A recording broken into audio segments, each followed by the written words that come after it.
Hello everybody, welcome or welcome back to the channel. My name is Dina.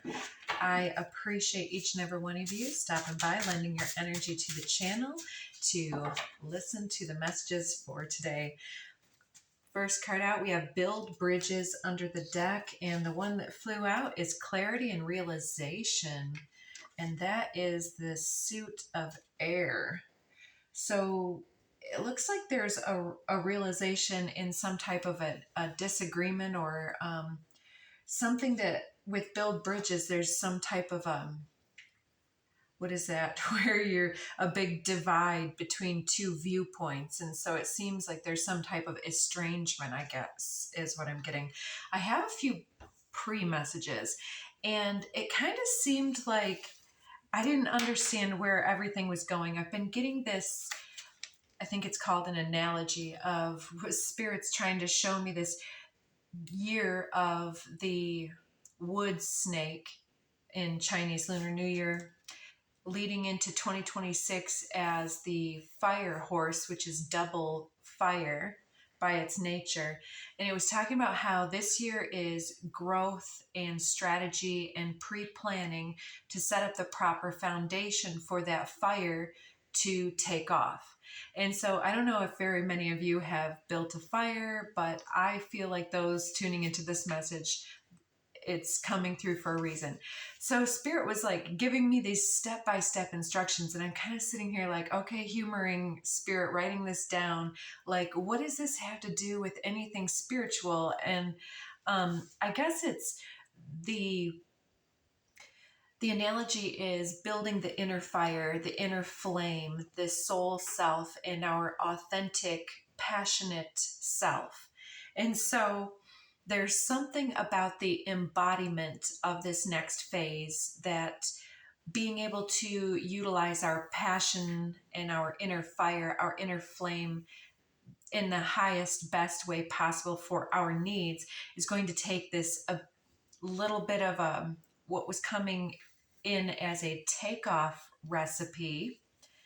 So first of all, I wrote Build the Fire, and last thing I did was looked up that just to see if it was anything, and I guess it is the name of an app builder. So you could, I guess, tell it something to do and then it would build an app for you, I guess. And it's also bushcraft and that kind of a thing. And we've been talking about creative use of our energy quite a bit and getting back to Mother Earth, being a guardian of the mother energy through that. And so, okay, I'll just read these quickly and try to build your own analogy if you find it useful. So you got to select the spot to have your fire. You don't want to necessarily have it right next to the river or the ocean if the tide is going to move or something, and you don't want to have it in the mud necessarily. Maybe you would want to dig a pit, clear the space out so your combustible stuff isn't going to create a forest fire. Might want to create a ring around your fire.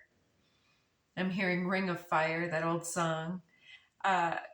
Collecting kindling wood and some type of thing to get it started. And I'm seeing like different straw or something like that, or even sap from a tree. Building the wood up in some type of a fashion, and I was seeing someone doing the teepee style or the log cabin style, or just throwing things in the pit, or maybe there's some other way to orient your resources that is just your type of a style. Then it's time to apply the flame to whatever starter and kindling you have so that the starter can get hot enough to burn against the kindling and start the kindling so that that can glow hot enough to start the adjacent wood. And so there's this patience in adding and restructuring and blowing the air. We had that clarity realization, the way that we blow the life into our inner passions, into our manifestations with every effort. It's like, are we lending our breath to to cultivating the inner fire? Or are we working at cross purposes, I guess, for some of us? So then the takeoff recipe portion is really like how much oxygen in what type of a way. You know, sometimes the wind doesn't help and it blows the flame out and you can't get it started. Sometimes it's too damp, the wood is wet. And sometimes you can suffocate it. Like if it's packed too densely, it can't take off either because there's not enough airflow, again with the air. And then again, it's got to have those pockets of heat that are capable of starting and expanding the fire. It can't grow unless there's this carefully strategized proximity between all of the resources too. So there's something about placement, and you could take this in a number of ways. So then, yeah, you have to be patient before the fire is good for anything, so to say. So if you're trying to use it as a light source or as a heat source or as a cooking tool, it's going to take a little bit of cultivating the flame, getting it to warm up. And then once those initial pieces that lit are reduced to coals, then you have the literal bed of coals, this foundation for the fire.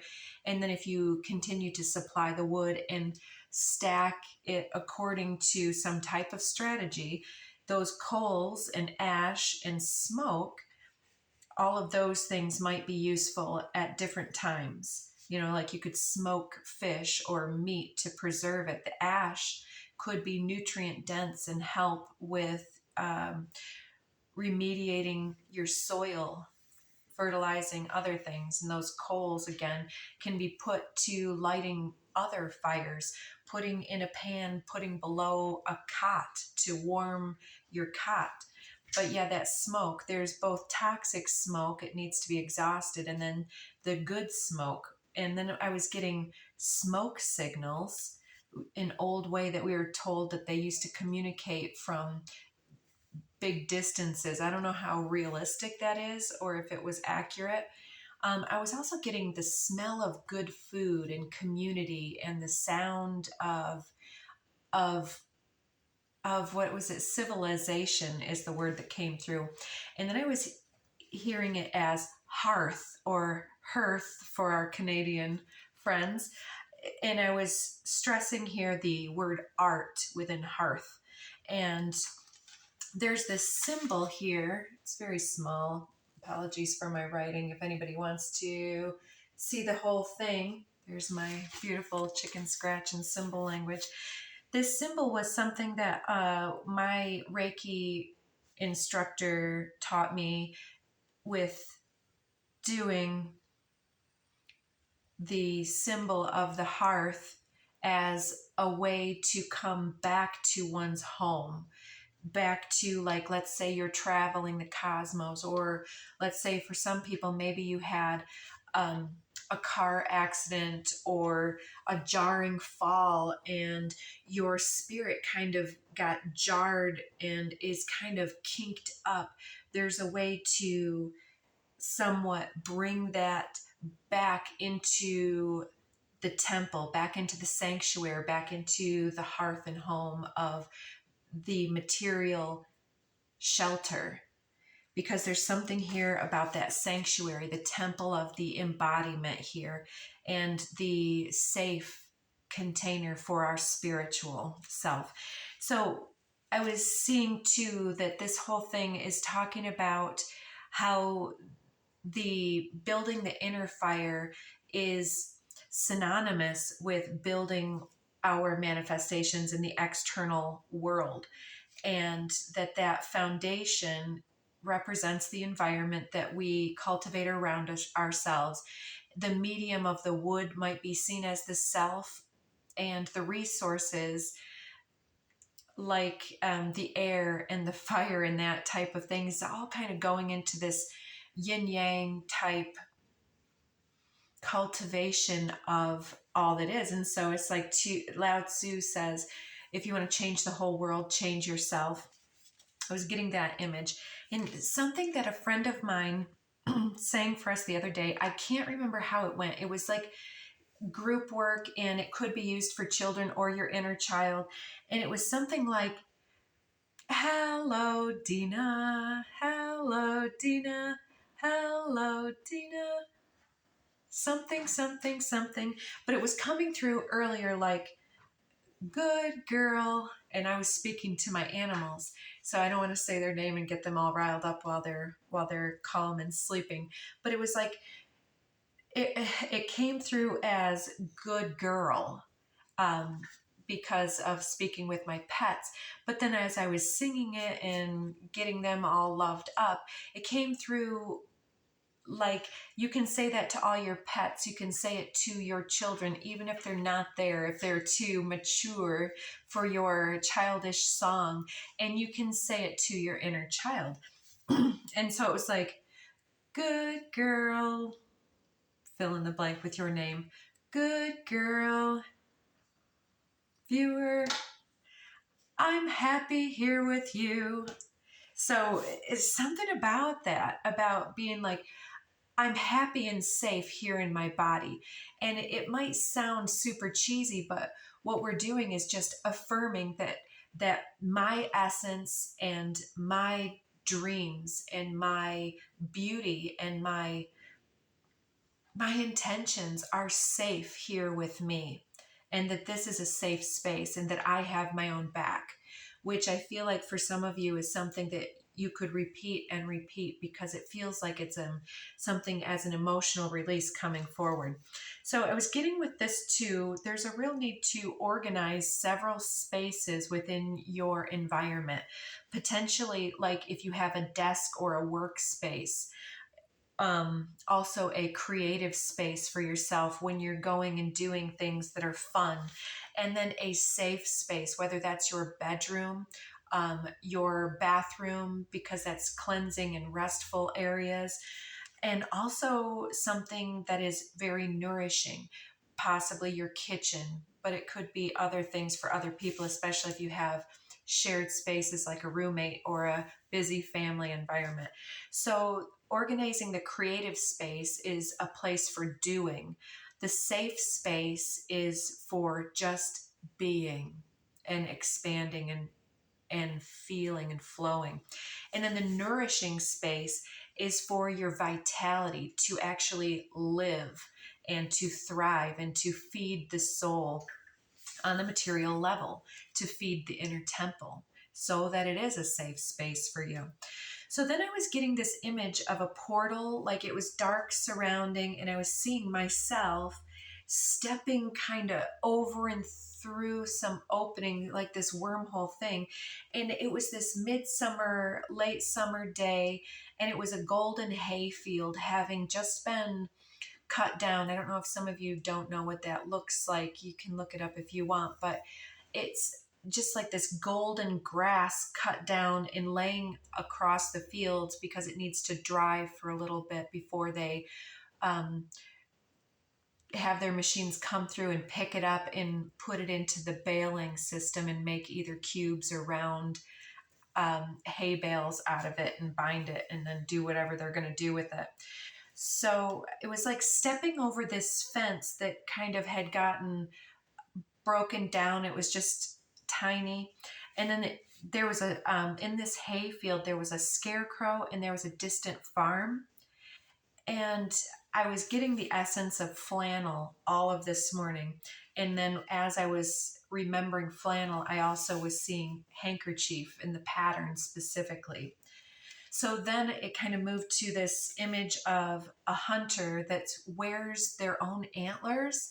So this might be some type of past life type throwback, but somebody who has display of some type of, I want to call it an antler altar. So it's like displaying something about that is meant to honor not just the quest, but also the sacrifice that the animal has made to feed us. And so I was also getting seeker, warrior, and then feathers, particularly in the hair, but feathers in the environment. And I was getting humble crown.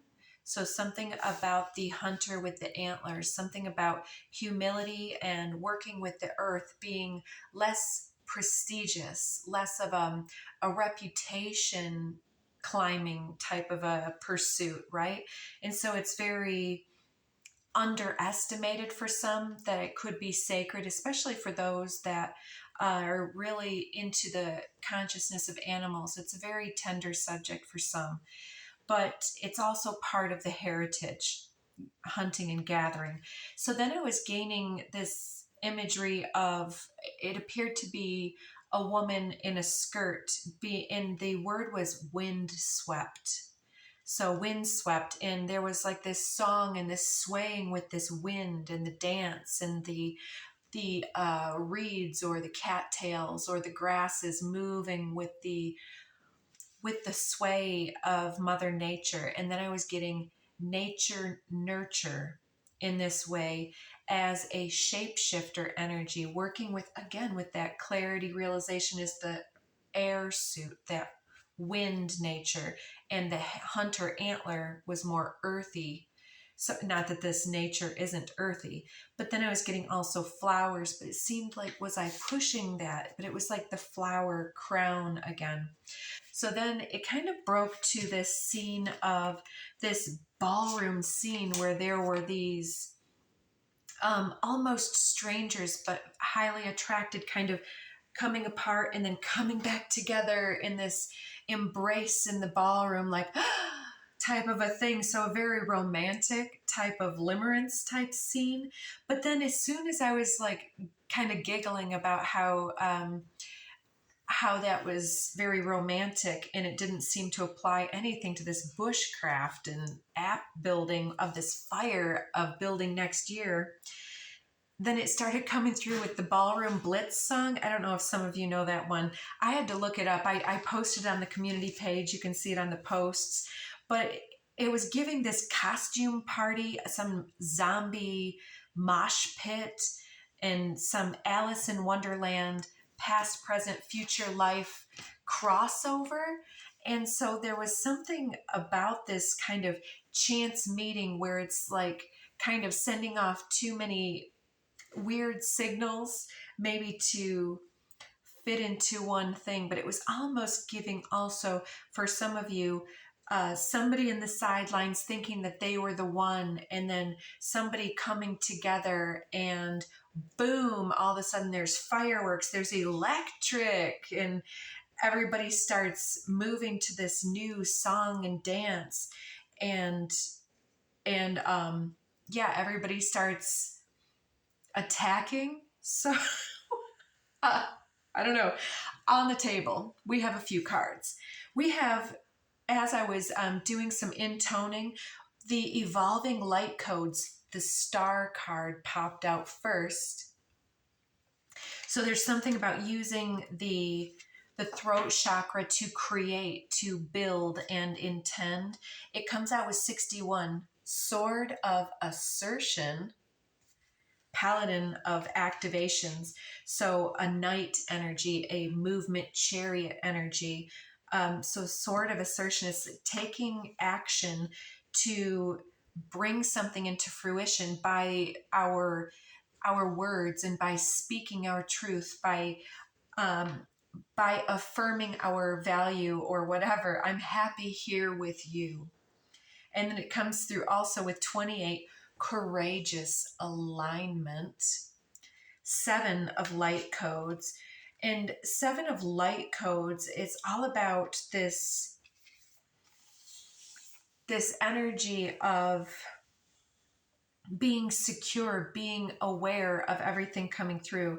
And then we get this, again, with this naked lady card that came out the other day. It's beautiful artwork, but we're not going to take a risk with the flagging. It says 14. It's the Temperance card, and it's called As Above, so below. And remember, we were talking about how that fire building is all about as within, so without. So we're talking a lot about correspondence and hermetic principle here. So there's something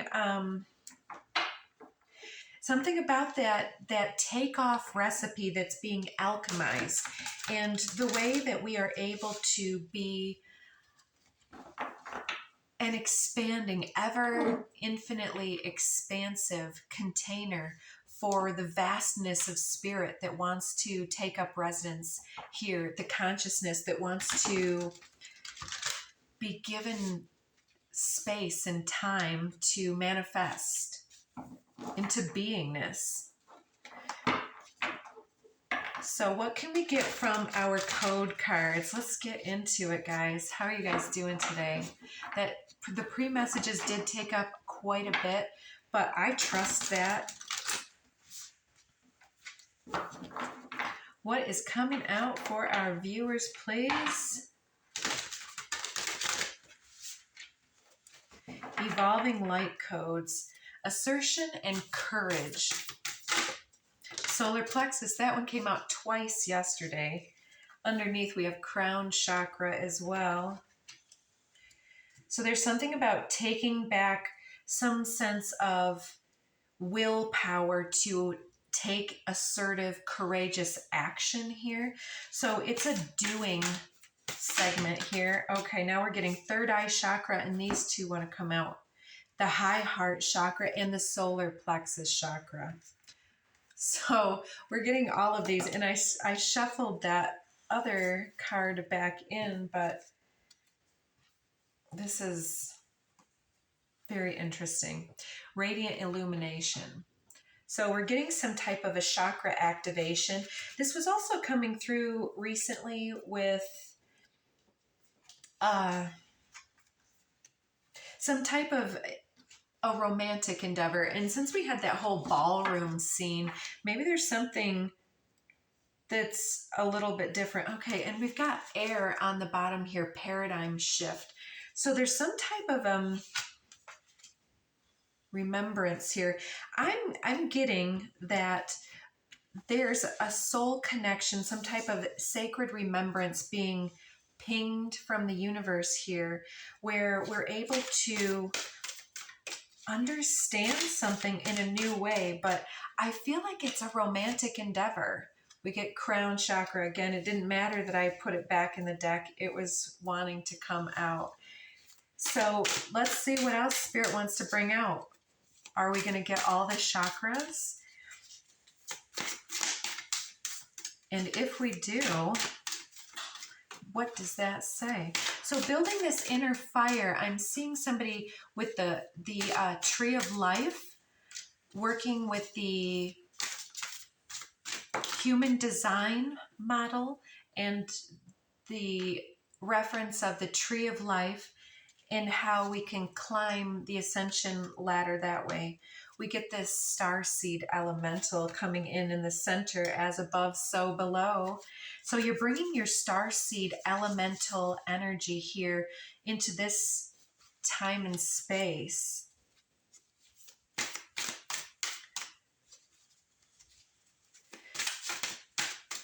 So what is this about? So being a safe harbor for your starseed elemental self, healing some type of feeling of that alienation energy. Now we've got ether, the seamless unspeakable, which is the element of the throat chakra.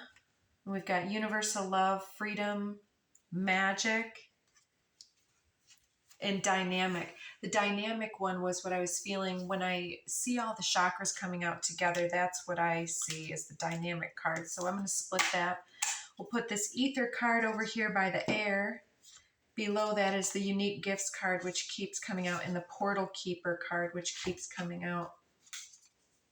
And sacral chakra. So we're getting almost all the chakras already.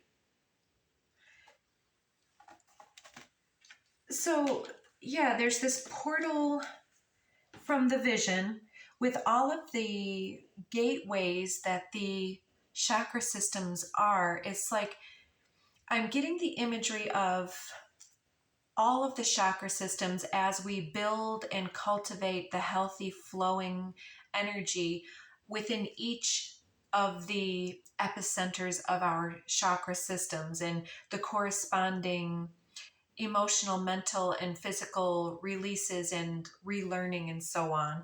It kind of continues to empower that vortex, and each vortex that then expands and expands, then multiple are the vortices, and then it's like as they expand outward in this funnel from like the pinpoint space of that microcosm of self, and then it grows and expands ever outward, all of our chakra systems start to blend sooner. Is I mean, I'm trying to put this into earthly context, but I'm getting the example that it's like each one of the centers is pouring out its own color code.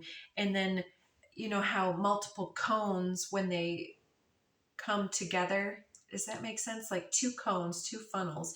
And then as they intersect, then there is a blending of colors in the space between. I hope that makes sense. And so what I'm getting is that unified chakra system, the unified chakra field, is how we embody this universal love energy. And I'm seeing that, yeah, beautiful. And root chakra and coherence, yes. We're understanding the assignment here. Thank you, Spirit. Thank you, Spirit. So there's something here about once we are able to get to the basis of each of the centers, it's like, what is the fire element? It is the solar plexus. That's the first one coming out. Okay, so I'm glad I made that connection. That's why it keeps coming out in that duplicate way. It's like the fire of the solar plexus is how we become illuminated. And right below dynamic is luminescence. And remember that radiant illumination is the card of the solar plexus in the other deck. It's not out. I keep looking for it. So I want to read dynamic. It says the frequency of dynamic supports our ability to harmonize between layers and aspects of different origin and frequency. It helps us to put together a reality that is made up of many different elements, both familiar and completely new, with ease, grace, and great joy.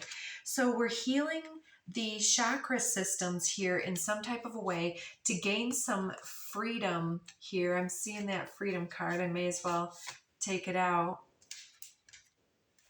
And yeah, healing, change, healing through dynamic changes here, and understanding the assignment is like understanding what we need to do with all of that love energy that's arising.